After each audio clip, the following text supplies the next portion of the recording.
Hello दोस्तों, मैं आपका अपने YouTube चैनल पे स्वागत करता हूं, अभिनंदन करता हूं दोस्तों। जैसा कि दोस्तों अपनी चाणक्य एजुकेशन एकेडमी क्लेरा द्वारा चतुर्श्रेणी कर्मचारी टेस्ट सीरीज का आयोजन किया जा रहा है। Sunday to Sunday offline test series होती है दोस्तों, और उसका फिर यूट्यूब पे सॉल्यूशन करवाया जाता है दोस्तों। तो आप यदि आप नए जुड़े हैं तो मेरे YouTube चैनल को सब्सक्राइब कर लें, लाइक करें और कमेंट करें दोस्तों। आइए दोस्तों शुरुआत करते हैं। और एक आवश्यक सूचना ये है दोस्तों, यदि आप अपनी तैयारी करना चाहते हैं, चाहे वीडियो का एग्जाम हो, चतुर्श्रेणी कर्मचारी BSTC CET और रिट, इन सभी के लिए आप ऑफलाइन टेस्ट सीरीज को आप ज्वाइन कर सकते हैं दोस्तों। आइए दोस्तों शुरुआत करते हैं। और आज अपना पेपर नंबर 4 है, इसका सोल्यूशन करने जा रहे हैं। देखिए शुरुआत करते हैं।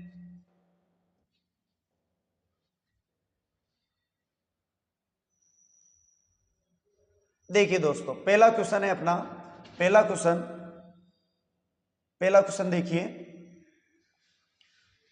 देखिए अपना, गांधी को राष्ट्रपिता कहा गया है, वाक्य में संज्ञा का रूपांतरण है।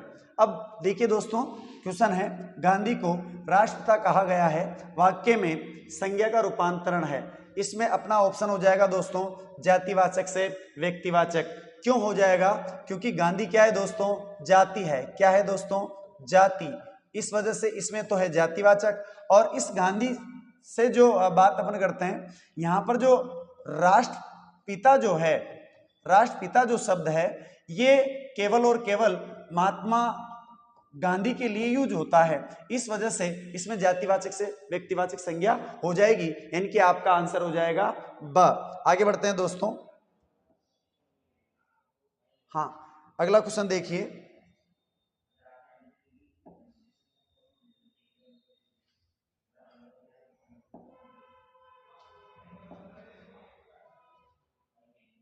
अच्छा, इसके बाद दूसरा क्वेश्चन देखिए दोस्तों, 22 नंबर क्वेश्चन देखिए।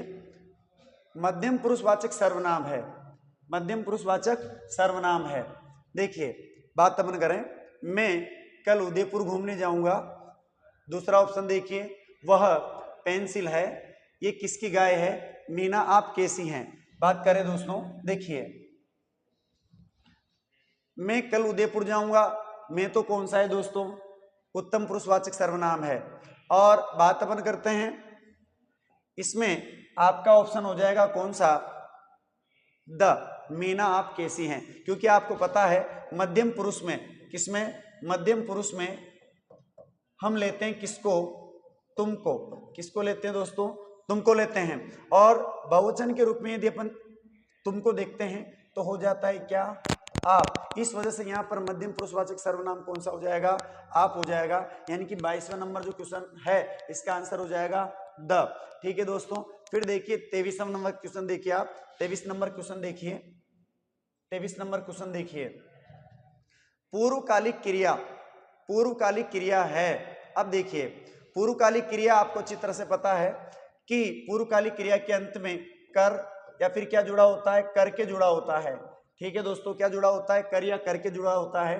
तो देखिए यहां पर अपन चर्चा करते हैं, सोना ने बाबू से फल मंगवाया, इसमें पूर्वकालिक क्रिया नहीं है, इस सकर्मक क्रिया मानी जाएगी। ठीक है दोस्तों। पिताजी नाश्ता करके कार्यालय चले गए, करके कार्यालय चले गए दोस्तों, ये आपका ऑप्शन हो जाएगा।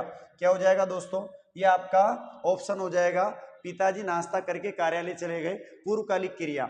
ठीक है, पूर्वकालिक क्रिया यानी कि जो पहले क्या होती है? संपन्न होती है। अच्छा, क्वेश्चन नंबर 24 देखिए, निम्नलिखित में से प्रविशेषण का उदाहरण है। कौन सा उदाहरण? प्रविशेषण। अब देखिए दोस्तों, एक तो होता है विशेषण। क्या होता है? विशेषण। ये विशेषण तो विशेषता बताता है किसकी? संज्ञा या फिर सर्वनाम की। किसकी बताएगा? संज्ञा या फिर सर्वनाम की विशेषता बताता है। ठीक है, लेकिन जो विशेषण क्या करते हैं? विशेषण की भी विशेषता बताते हैं। किसकी विशेषता बताते हैं? विशेषण की भी विशेषता बताते हैं। उन्हें हम कहते हैं क्या? प्रविशेषण कहते हैं। क्या कहते हैं दोस्तों? प्रविशेषण कहते हैं। तो देखिए बात अपन करते हैं, पहला क्वेश्चन, पहला ऑप्शन देखिए, रानी लक्ष्मीबाई वीरांगना थी, इसमें विशेषण नहीं है। ऊंचा पेड़ हवा में झूम रहा है, अब इसमें ऊंचा पेड़ ये केवल विशेषण है। ठीक है दोस्तों। अब देखिए वह पेड़ अत्यधिक ऊंचा था, अब ऊंचा विशेषण है और अत्यधिक क्या है, प्रविशेषण है। क्या है दोस्तों, प्रविशेषण है। देखो पेड़ ऊंचा तो है लेकिन कितना है, अत्यधिक है, तो ये क्या हो जाएगा, प्रविशेषण हो जाएगा। इस वजह से आंसर क्या होगा, आंसर हो जाएगा स। क्या हो जाएगा दोस्तों, आंसर हमारा हो जाएगा स। ठीक है, देखिए आगे बात करते हैं अपन, यहां से आगे बात करते हैं। हाँ 25 नंबर क्वेश्चन पे आइए आप। 25 नंबर क्वेश्चन की बात करें दोस्तों, देखिए 25 नंबर क्वेश्चन पे देखिए, चौकोर, बैंगनी व सच्चा शब्द किस विशेषण के उदाहरण है। अच्छा दोस्तों, चौकोर, बैंगनी और सच्चा ये तीनों ही क्या हैं, ये गुणवाचक विशेषण के उदाहरण है। किसके दोस्तों, गुणवाचक विशेषण के उदाहरण है। चौकोर भी गुणवाचक में आता है, बैंगनी रंग है और सच्चा क्या है, गुण है। तो दोस्तों ये किस में आ जाएगा, गुणवाचक विशेषण में आ जाएगा। इसके बाद अगला क्वेश्चन देखिए, 26 नंबर क्वेश्चन देखिए।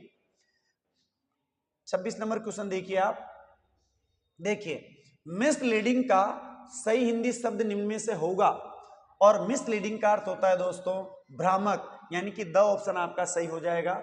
और इसके बाद अगला क्वेश्चन देखिए, नेपोटिज्म का सही हिंदी शब्द निम्नलिखित में से होगा, और नेपोटिज्म का अर्थ होता है दोस्तों भाई भतीजावाद। ठीक है, इसके बाद आगे बढ़ते हैं। प्रमाण शब्द का संधि विच्छेद है प्रधनमान, अ ऑप्शन सही हो जाएगा दोस्तों। ठीक है, एक रूपता का विलोम होगा, एक रूपता का देखिए एक अनेक, अ ऑप्शन सही हो जाएगा। क्या हो जाएगा, अ ऑप्शन सही हो जाएगा।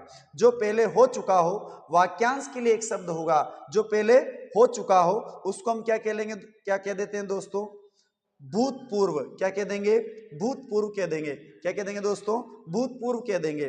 ठीक है दोस्तों, आगे बढ़ते हैं। हाँ इसके बाद देखिए, इसके बाद देखिए, जो ईश्वर को न माने, ठीक है दोस्तों, जो ईश्वर को न माने वाक्यांश के लिए एक शब्द होगा, क्या होगा दोस्तों, नास्तिक हो जाएगा। क्या हो जाएगा, नास्तिक हो जाएगा। आस्तिक तो ईश्वर में विश्वास रखने वाला होता है, नतमस्तक झुकने वाला, तो कौन सा हो जाएगा दोस्तों, नास्तिक। सॉरी, इसमें थोड़ा सा ध्यान देना है दोस्तों, नास्तिक नहीं है, थोड़ा मात्राओं का फेरबदल है, तो आप ऑप्शन लगाएं दो, द ऑप्शन क्या लगाना है, द लगाना है, यानी कि द राइट है इसमें, नास्तिक। अब देखिए, याक्षिणी का शुद्ध रूप होता है, याक्षिणी का शुद्ध रूप होता है दोस्तों यक्षिणी। क्या होता है, यक्षिणी। ठीक है, प्रति उपसर्ग से बना शब्द है। अब देखिए ये प्रति उपसर्ग है, ठीक है, प्रति में क्या जोड़ रखा है, वाद, और शब्द क्या बन गया, प्रतिवाद, यानी कि ये सही ऑप्शन है। प्रातिवाद नहीं होता, ये भी गलत है, और दोस्तों ये भी क्या हो जाएगा, गलत, यानी कि हमारा ऑप्शन क्या होगा, अ होगा। क्या होगा, अ। ठीक है, आगे बढ़ते हैं, आगे बढ़ते हैं। नियुक्ति, नियुक्ति, नियुक्ति प्राप्त करने हेतु लिखे गए पत्र को क्या कहते हैं दोस्तों, परिपत्र कहते हैं क्या, नहीं। कार्यालय आदेश, नहीं। प्रार्थना पत्र, नहीं। आंसर क्या होगा, आवेदन पत्र। क्या होगा दोस्तों, आवेदन पत्र आपका ऑप्शन हो जाएगा। आगे बढ़ते हैं, देखिए आगे बढ़ते हैं दोस्तों।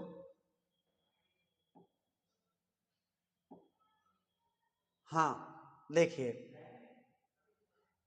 धातु से बनी भाववाचक संज्ञा है। देखिए धातु से बनी भाववाचक संज्ञा है। देखिए ऑप्शन देखते हैं, धातु से बनी भाववाचक संज्ञा है। पहला ऑप्शन देखिए, पहला ऑप्शन पढ़ाई, दूसरा लिखा पढ़ाई लिखावट, दूसरा ऑप्शन भलाई सजावट, बुराई बनावट, अच्छाई दिखावट। अब देखो दोस्तों, आपको अच्छी तरह से पता है कि पट धातु होती है, क्या होती है, पट धातु।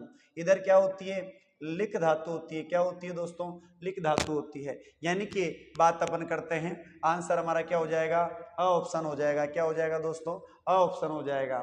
ठीक है ना, लिख धन आवट लिखावट, और पढ़ धन आई पढ़ाई हो जाएगा।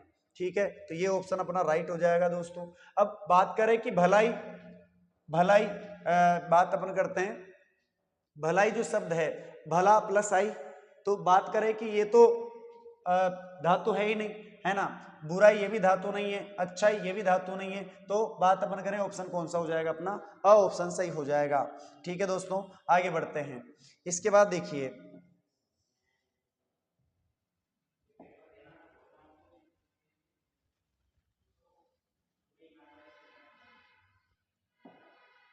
हाँ, देखिए बात करते हैं अशुद्ध विलोम युग्म है, अशुद्ध विलोम युग्म है। देखिए असीम ससीम ये तो सही है, चुस्त का ढीला ये भी सही है, आरोप का प्रत्यारोप ये भी सही है, तो विलोम युग्म कौन सा गलत है दोस्तों, अभिज्ञ, क्योंकि अभिज्ञ का होगा दोस्तों, अभिज्ञ का होता है अनभिज्ञ, क्या होता है, अनभिज्ञ होता है।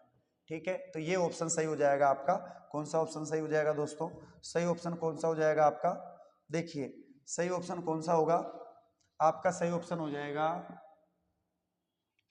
अ, कौन सा हो जाएगा, अ ऑप्शन हो जाएगा, क्योंकि यही विलोम युग्म गलत है, बाकी सारे क्या हैं, सही हैं। फिर देखिए किस विकल्प में वाक्यांश व उससे संबंधित अर्थ सही है, पर्दे के अंदर रहने वाली पारदर्शी, नहीं ये तो गलत है। अपने पद से हटाया हुआ पथभ्रष्ट, नहीं पथभ्रष्ट नहीं होता है, पदच्युत होता है, क्या होता है, पदच्युत होता है, तो ये भी ऑप्शन क्या है, गलत। शरणागत की रक्षा करने वाला प्रणत पाल, ये सही है। ठीक है, जो किसी मत को सर्वप्रथम चलाता है, पेशल थोड़ी होता है, वो तो प्रवर्तक होता है। ठीक है, तो कौन सा ऑप्शन हो जाएगा, स ऑप्शन हो जाएगा। कौन सा हो जाएगा दोस्तों, स ऑप्शन हो जाएगा। फिर देखिए क्वेश्चन नंबर 38 पे आते हैं, किस पे आते हैं दोस्तों, 38 पे आते हैं। देखिए भोरा का पर्यायवाची है, भोरा, भौरा यानी भौरा आप कह सकते हैं, भौरा शब्द का पर्यायवाची है। देखिए वैसे ऑप्शन इसमें मधुप है, फिर भी मैं बाद के ऑप्शन में बता देता हूं आपको। प्रसून का अर्थ होता है फूल, कुसुम का अर्थ भी फूल ही होता है दोस्तों, और सुमन का अर्थ भी क्या होता है, फूल ही होता है। ठीक है, इस वजह से ऑप्शन अपना कौन सा हो जाएगा, अ ऑप्शन सही हो जाएगा। कौन सा हो जाएगा, अ ऑप्शन सही हो जाएगा।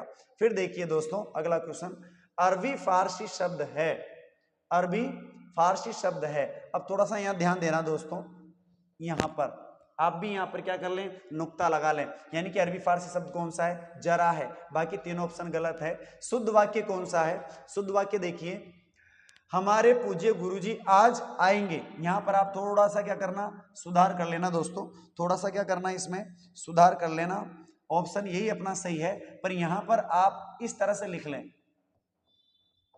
ठीक है, क्योंकि अभी पटवार के एग्जाम में इसी तरह से क्वेश्चन पूछा गया था और इसी आधार पर उसको क्या कर दिया गया था, ऑप्शन को गलत मान लिया गया था। तो इसमें शुद्ध वाक्य कौन सा होगा, आपका अ ऑप्शन हो जाएगा। मेरे को पाठ याद करना है, ये तो गलत है। यहाँ कोई एक चित्र नहीं है, ये भी गलत है। पढ़ना एक आवश्यकीय थोड़ी होता है, ये भी गलत है। इस कारण से आपका ऑप्शन कौन सा होगा, अ हो जाएगा।